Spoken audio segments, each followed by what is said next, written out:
প্রধানমন্ত্রী ভারত সফরে গিয়ে ভারতের প্রধানমন্ত্রী নরেন্দ্র মোদীর কাছে চীন সফরের কথা বলেছেন এবং বাংলাদেশের প্রধানমন্ত্রী চীনে যাবে, এটা নিয়ে ভারতের কোনো আপত্তি নেই।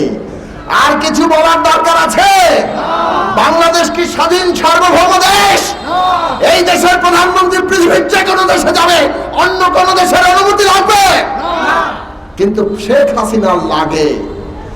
শেখ হাসিনার অনুমতি নিতে হয় এবং তিনি ভারতের প্রধানমন্ত্রীর কাছে চীন যাওয়ার অনুমতি নিয়ে এসেছেন। এই হচ্ছে 53 বছরে মুক্তিযুদ্ধের বাংলাদেশের অবস্থা। এই জন্য আমরা বলি, একটা দেশে যদি ভোট না থাকে, নির্বাচন না থাকে, সেই দেশের গণতান্ত্রিক রাজনৈতিক ব্যবস্থা যদি জনগণকে ঐক্যবদ্ধ রাখতে না পারে, তাহলে সেই দেশের সার্বভৌমত্ব থাকে না। বিদেশি প্রভুর দয়ায় যারা ক্ষমতা আছে, তারা এইভাবে অনুমতি নিয়ে সব কাজ করবে। উনি নাকি উন্নয়নে ভাসিয়ে দিচ্ছেন। এখন ব্যাংকের রিজার্ভ কত?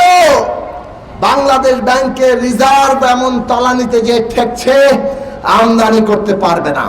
$100 বিলিয়ন বাংলাদেশের জনগণের ঘাড়ে বৈদেশিক ঋণ চাপিয়েছে। আর উনি চীন যাচ্ছেন আরো $20 বিলিয়ন ঋণ আনার প্রস্তাব নিয়ে।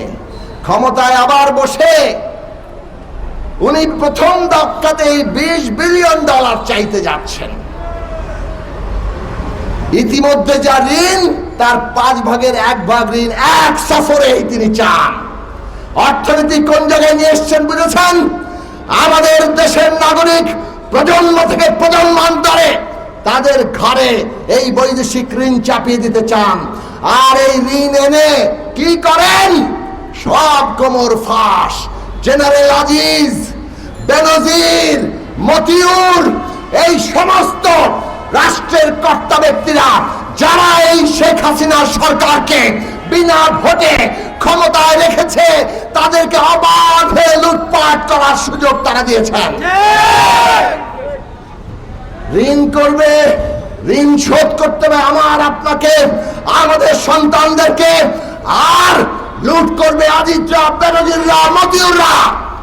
পুলিশ বাহিনীর কর্তা ব্যক্তিদের এক একজনের দুর্নীতি ফাঁস হয়, এনবিআর এর ফাঁস হয়। এমনকি সেনাবাহিনী, দেশের স্বাধীনতা সার্বভৌমত্ব রক্ষার গুরুত্বপূর্ণ প্রতিষ্ঠান, আজকে তার সেনাপ্রধান পুরো সেনাবাহিনীকে কলঙ্কিত করে ফেলে।